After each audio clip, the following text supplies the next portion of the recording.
Hello, this is a how-to video for NockNock, and in this video we will talk about hotspots. There are two kinds of hotspots. One is the hotspot, and the other one is the info hotspot.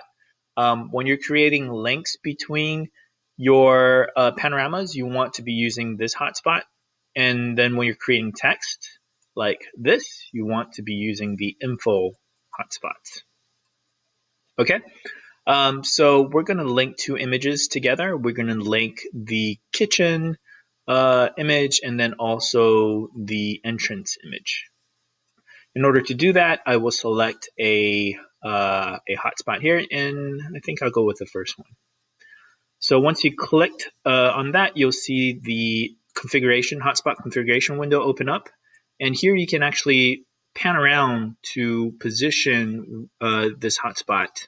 So I'm going to place it right around here, which I think is where the kitchen panorama was taken. To do that, to verify, you basically can select the target panorama, and it will show you a preview of that panorama. So you can look down and see where exactly this picture is taken, just about there, right? The first option is the size. There's only three options, small, normal, and large. Let's keep it at normal.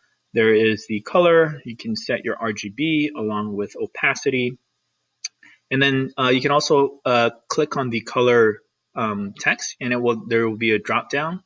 This basically is a list of all the colors that you have used in this tour. So if you decide to go with a color for one of your links, you can quickly get to that color RGB code here. Okay, so we'll keep it to white just to make things simple. And these two options next we will talk about in another video. Let's just keep it at natural with your start view, and then transition is walk. So I will create, and you can see that this hotspot has been dropped to this location. So clicking on it transitions to the kitchen, and there's the entrance. So we'll need to add another hotspot back to the entrance. Same thing, I select the entrance panorama. I can preview in this little preview box. We'll just keep everything the same, normal white, natural walk, create, and create that hotspot. Hopefully that wasn't too hard. Give this a try.